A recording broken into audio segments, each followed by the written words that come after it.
They bought me Super C for the NES. It looks like $9, and the reason I haven't bought this before is because I always see it for a lot more, like $15 or $20. And then we have Mappy Land. It looks like she bought this one for $5. I wonder why she bought this one. Maybe I'm trying to decide if it was the cover art that sold her. I don't And then we have Final Fight 2, and I said pick it up because I never played this one.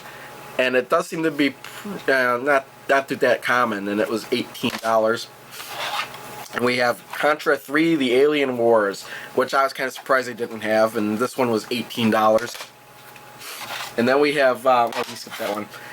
They got for me Super Mario World 2, Yoshi's Island, because I didn't have this one either, and it was only $14, which is, I think this one usually goes for around $20 when I see it. So $14, I think, is a pretty good deal on there.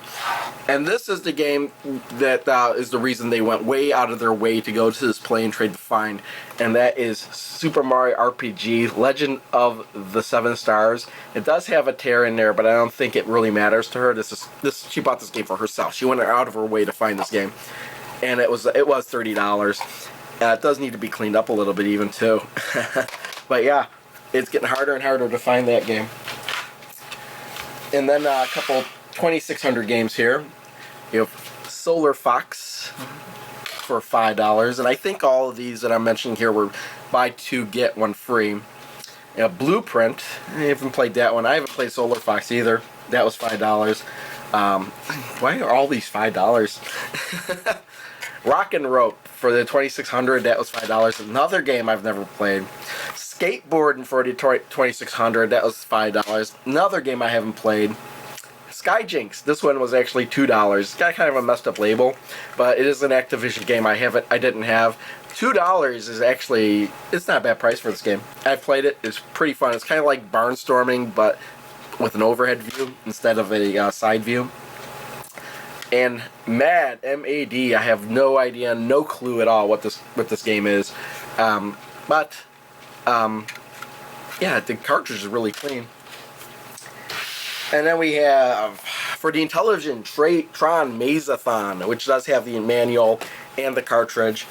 It doesn't have any overlays in there. And I want to try and get all the Tron games for the Intellivision. I'm still missing Solar Sailor, but every time I see it, it's like a ridiculous price. I don't know why. And then we have Donkey Kong Jr. for the Colecovision. This does have the manual in there. It's a really beat up box. I mean, the top flap is pretty much almost gone, but it does have the manual and the cartridge in there. I was like kind of surprised. I looked at it, I was like, I don't have Donkey Kong Jr. for the Colecovision. How did that happen? And then she bought herself a game system. That's one we already have, but not in this color. The orange Nintendo 64 came with a controller. I think they were originally asking $50 for it, but they managed to talk them down to $30 somehow.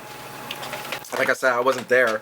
I hardly do any video game shopping anymore. I mean, I'll buy stuff occasionally, but like I'm hardly ever on these little excursions. I think I was at work at the time. This was like Friday afternoon or something. And then this is the big find of the week, I think. It's a game system I've never seen before in person. It's a game system I never expected to actually own so quickly.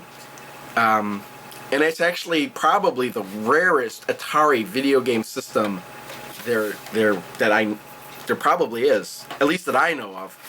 And that is this thing here, the Atari Exeed game system.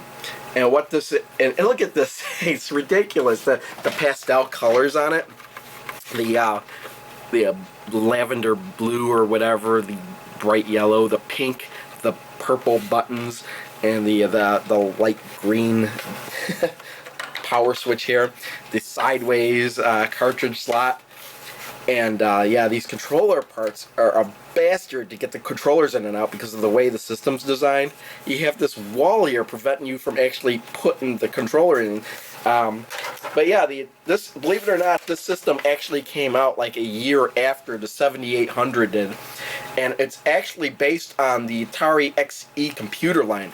When this actually was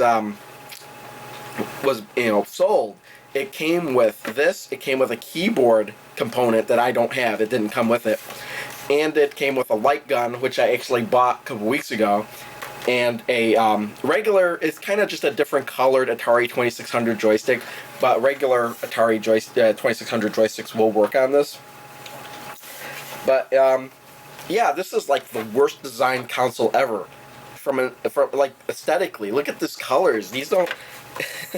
This is I don't know. It's just a weird color scheme, and like the fact that all the plugs are on angles and everything. It was like they wanted to make it hard to plug stuff in.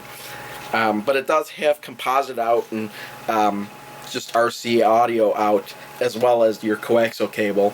And yeah, this you could just play, like if you had the keyboard, you could plug all the regular Atari Xe peripherals into this. So it's mainly like an 8-bit computer. But yeah, it's really based on old technology. And there's a built-in game into this, and that's Missile Command. So if you power it on without any game in there, you'll start up with Missile Command. And they actually had a game for it, and that's Pac-Man. Now, they were selling this for $10, but so before I get into that, I think they bought this for $60, maybe even less. They talked them down because they didn't have, from their original price they were asking, because they didn't have the peripherals, the original peripherals, and this was pretty dirty. I've actually just taken this apart and cleaned the hell out of it. And one of the reasons I did that is because this cartridge, when they went to test the system, didn't work. So I took everything apart, and I cleaned everything, and I still can't get this to work. But they managed to throw it in for free. They managed to convince them to give it to us for free because they couldn't get it to work. So I might just try a few other things to try and get this to work. Otherwise, I'm going to have to go somewhere and find more Atari Xe games to see. Make sure it is this cartridge and nothing's actually wrong with the slot. I mean, I've taken the whole thing apart. I've cleaned it. I really don't think there's anything wrong with this with the cartridge slot here. I think it is this cartridge here that's bad. But yeah, those are my pickups for this week. Pretty sure it's another 3-part video. Until next time, see ya later. Man, you just can't keep that guy away from the farm animals.